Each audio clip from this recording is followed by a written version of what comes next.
What's up, guys? It's your girl Rivah, and I'm back again with another video. If you're new to this channel, hi, my name is Rivah. It's very nice to meet you. Before we get into this video, make sure you guys hit that subscribe button. Make sure you guys give this video a thumbs up. And as I always say, make sure you guys leave your comments in the comment section down below. No matter how you feel about the content, we want to talk about it. Also, if you're not following me on Instagram, follow my Instagram. It's at RIVAH_JORDON. And if you already know how I am, you know that I'm super interested in all these topics. I don't look or watch any video that you guys see on my channel prior to me doing a reaction. I literally give you guys my complete honest opinion right in front of you guys. At the same time, we're going to be getting the information in. So I'm super intrigued at this particular video. So let's go ahead and get right into it. Well, Lapeef, let's talk.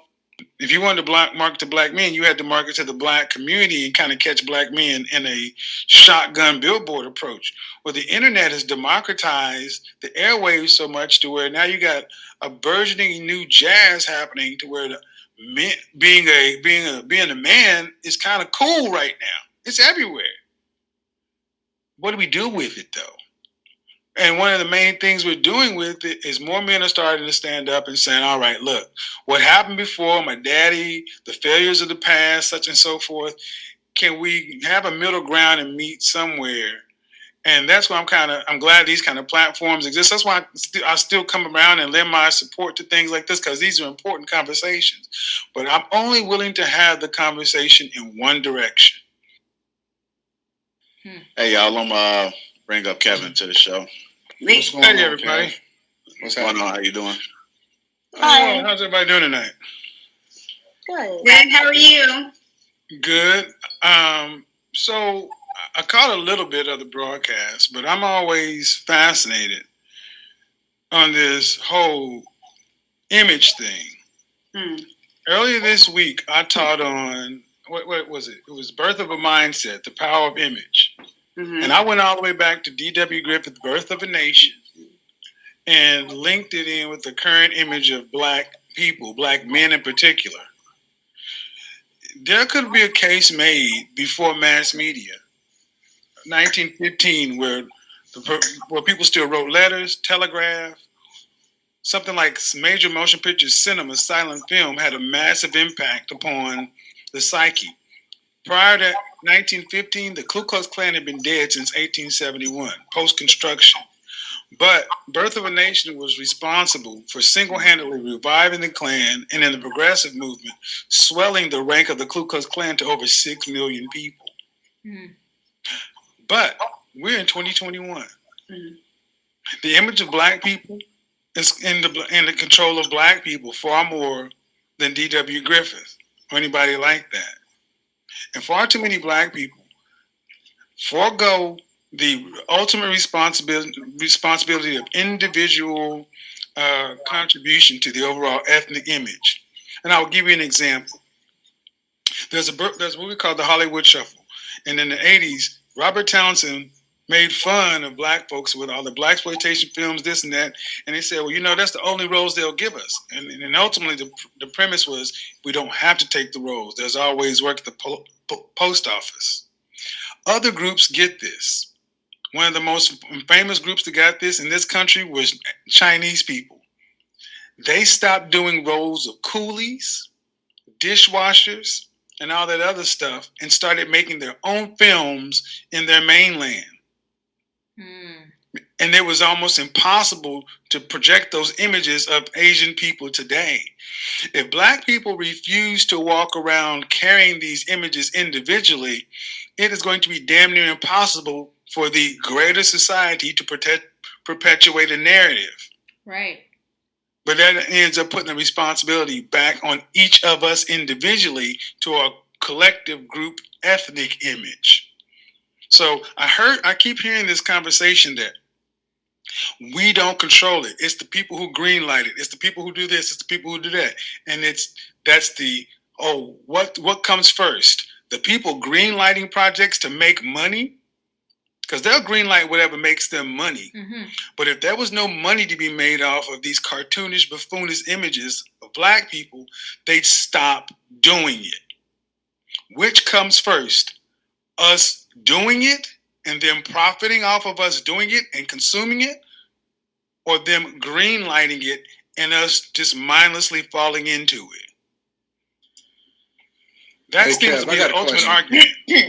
That's powerful right there. I'm sorry to stop it so quick. I really like to listen before I give any opinion, but that's super powerful because who was it that had that rap line like Denzel had to be crooked before he took it or something like that? Like it's true. Like even if you look at all of our major successors when it comes to acting, the roles that they played and then like the accolades that they got off of those roles, it was always something that was kind of like either robbery or being like a just never something that's just normal and plain and just a normal regal role, so I think that's a very what he says that covers a magnitude of conversations that are for sure 100%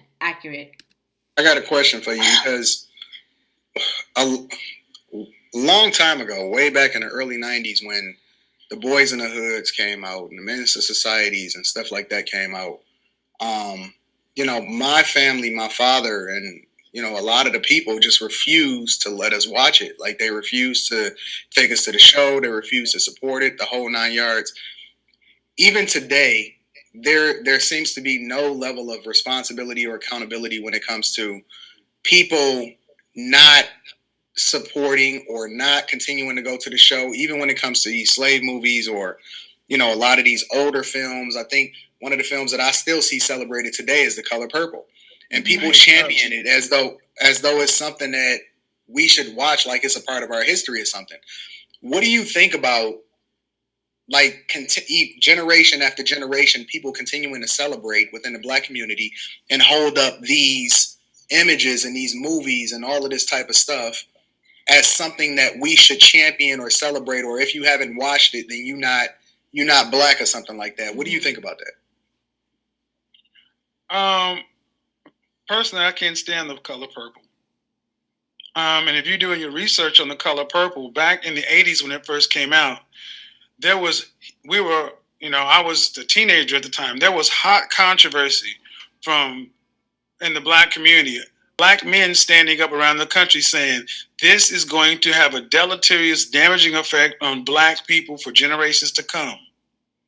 But of course, it got downplayed by who? Alice Walker, Black feminist, and sadly, a lot of Black women, Oprah Winfrey, and these portrayals saying, no, it's not. It's the other way. And we can see what happens right now. Today, you see so many people operating like the only kind of Black men that exist are Mr. and his daddy, the abusive, toxic, Black masculine image that is supposed to be the inside of every Black man. But then when you... Damn, he hit that on the head. I'm not gonna lie, I never thought about that. Watched The Color Purple a million times. I never thought about that. I never ever thought about... I mean, obviously, I was a lot younger even the first time I saw that movie, but never thought about that at all. If you really go back and now you really think about how they were portraying our people, I really never thought about that, and that's super powerful. Ask an individual woman, have you ever experienced a man like this in your personal life? No, I just hear about it. Black men have been dealing with the ramifications of that movie. And if you can pull it up right now, there were debates all over the country. Wow. It's on microfiche. There are old articles in the New York Times, the LA Times, the Washington Post, talking about the damage that they feared it was going to cause. And they drastically underestimated. I don't think it should be watched. I think it should be banned like the book was.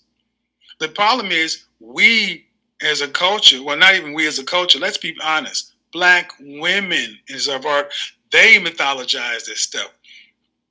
I don't know many Black men who ran out to see The Color Purple. We were drugged to see this with our mothers and our aunts. Right along with the Women of Brewster Place and all these other things. Because unfortunately, we have a matriarchal culture.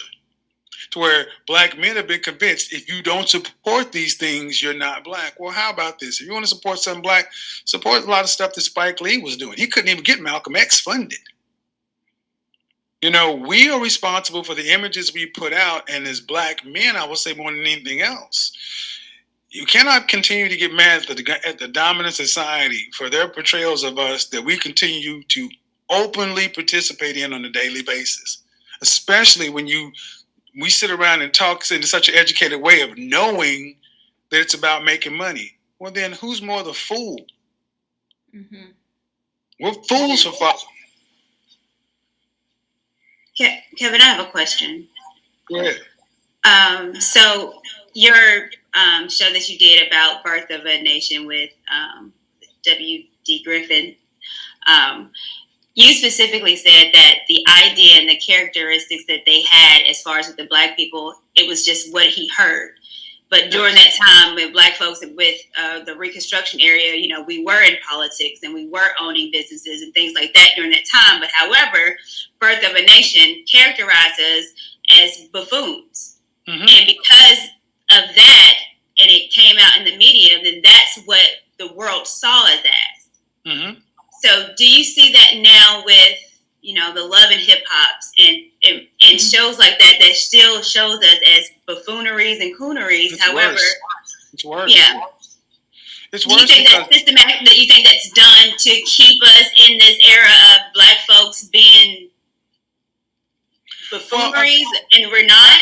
Back then, D.W. Griffith, he was a racist like most people were racist back then because that's just the time. He wasn't like a political racist. He did a movie about an Asian man and a white woman falling in love. He was just careless and reckless. That's what the video essay talked about. Mm-hmm. He actually came out as a free speech advocate because he thought people were actually coming against his art, not the racism overtones. He didn't know what he was doing, but there were no black people in Hollywood, so the black actors were white men in blackface, and they were doing what they thought black people were. And where'd you see black people? In cartoons, in political comic strips, basically from where black people live, predominantly in the South. So all their depictions were all the caricatures. And then when they did have black people in there, they just brought them in there, and they put them in the Capitol House, gave them fried chicken and watermelon, told them to put their feet up on the desk. People did not run into black people like that in a segregated country at the turn of the century. So that's what they were left with because it was on TV, it was on a movie. It has to be true, right. But it didn't. Like I said, it was 1,300 black men in office at that time. Then we start seeing them being killed off, intimidated, and even the people who are even white people. You know, the NAACP was founded by white folk, not us. Yeah. You know, FDR, Eleanor Roosevelt, Ski Wee. I mean, she's an AKA. You know, we really ought to go back into our history. But now fast forward to Love and Hip Hop. Love and Hip Hop works because we consume love and hip hop. And I know it said, well, you know, they watch it too. Right. They watch it too, but we consume. If you took Love and Hip Hop off, I guarantee you nobody in the Buckhead suburbs or whatever your white suburb is of your city would complain, picket to have it put back on. Mm-hmm. They're more Love and Hip Hop or Real Housewives of Atlanta or whatever. For whom? It's for the people who watch that stuff, and it's us. So why? And they know why they're doing it. The one show that I've actually seen black women fight back against was Mona Scott's Sorority Girls. Yes, they did. That didn't even show. Because that was the one line that so that told me we still got some pride. Mm-hmm. They would not allow that depiction. Now, the sad thing is, you know, there were still women who were deltas, AKAs, Sigma Gamma Rhos, and Zetas, who were willing to go do this broadcast, but the national organization stood up and said, ain't gonna happen. Mm-hmm. And they put money behind it and shut that stuff down.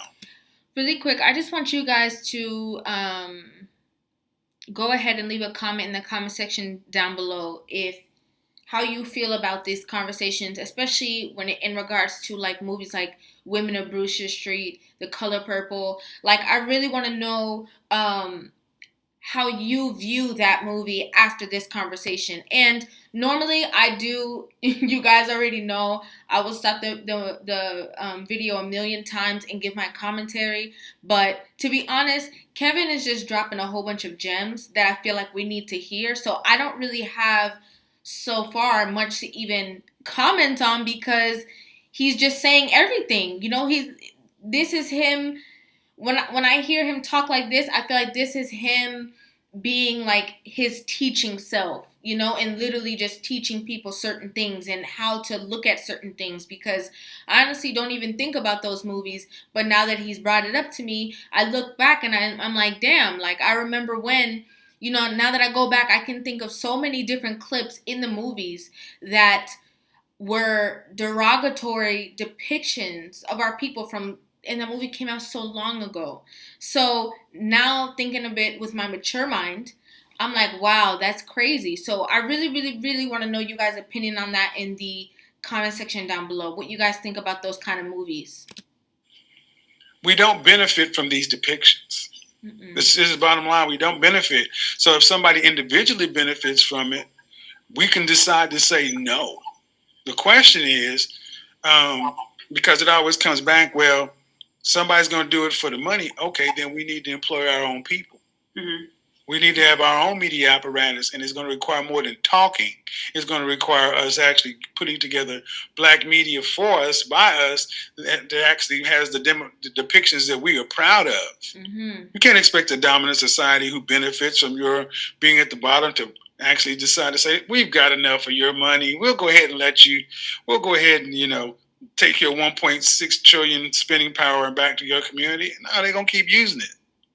As long as we let them. Mm-hmm. Yeah. I think that we, and I was one before, champion Tyler Perry for, okay, now we're doing black production and we can create our own. But then again, what he's been producing, it's still caricatures of the angry black woman and the weak black man. So the only production that I've seen that we have is still perpetuating the color purple mindset that it was in the 80s. So I guess where do we begin? Well, you know, Tyree, I was very much a critic of those, you know, mama going to church things, the Chitlin Circuit plays. But I always ask myself, is this a means to an end? Now that Tyler Perry Studios does exist, and I've started to see different kinds of movies and content come out. What was that one movie where he got criticized for Felicia Rashad's part in it, and all the women in their bad wigs and everything? You remember which one I'm talking about? Yeah, she played the bad guy, I believe. Yeah, but it was an uncharacteristic depiction of black women from Tyler Perry. He went off cold. He actually showed black women being hypergamous, out for the money. He flipped the script. Mm-hmm. You know, and of course he still had, you know, and black women kind of like, oh! But so I'm sitting back and I was like, does he have the freedom to do something different? I don't know. But we don't need any more of that. I know that much. We don't need any more mama this, mama that. Just like we don't need any more 12 Years a Slave or anything else like that. But if we want to see different things, if we want to see movies like that, we have to support them with our money, and make those profitable. You know, and that's why I'm kind of encouraged by what's going on right now. That now it's like before there was no way to effectively talk to black men, market to black men. If you wanted to market to black men, you had to market to the black community and kind of catch black men in a shotgun billboard approach. Well, the internet has democratized the airwaves so much to where now you got a burgeoning new jazz happening to where being a man is kind of cool right now. It's everywhere. Mm-hmm. What do we do with it, though? And one of the main things we're doing with it is more men are starting to stand up and saying, all right, look, what happened before, my daddy, the failures of the past, such and so forth, can we have a middle ground and meet somewhere? And that's why I'm glad these kind of platforms exist. That's why I still come around and lend my support to things like this, because these are important conversations. But I'm only willing to have the conversation in one direction. Strict accountability on us. I'm not willing to put accountability on. Yes, other things exist. White supremacy, racism, yes, they will always exist. Mm-hmm. They will always exist. If we were not here, they'd find someone else.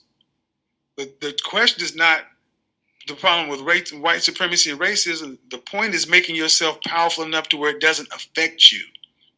That's what I don't want to say the word because YouTube dings these particular words. That's what God's original people did, right? According to, that part of the world, they made themselves so powerful that if you mess with them, they're going to shut your business down. They're going to make some phone calls. You're going to hear from the Anti-Defamation League. So I found this video super insightful. It gave me a lot of stuff to think about that I did not think about prior. I'm not gonna lie, I didn't think about a lot of these different things. And especially when it comes to the 12 years a slave and stuff like that, I've never really been into any of that, to be honest with you. I don't feel like we need any reminders of what our people went through and the trauma that they suffered.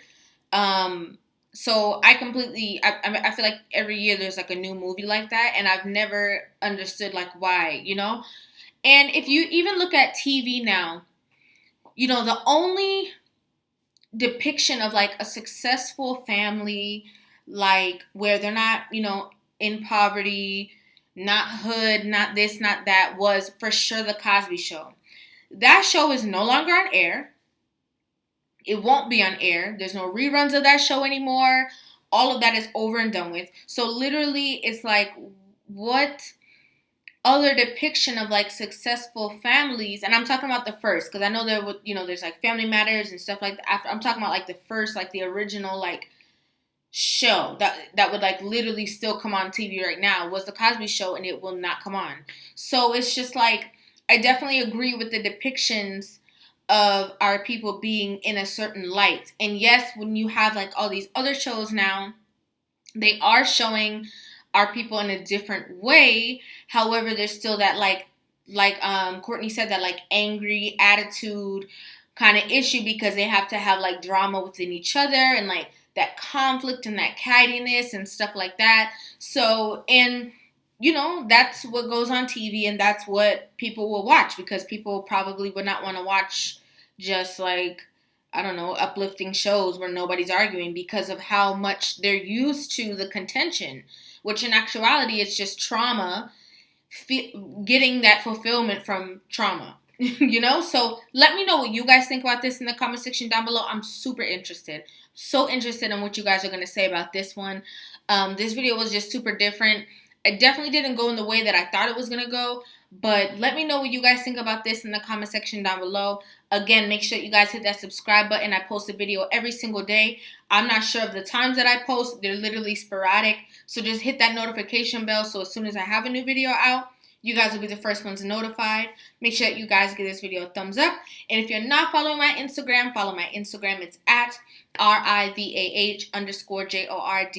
Thank you guys so much for watching. I love you guys so much. I will see you guys in the next video.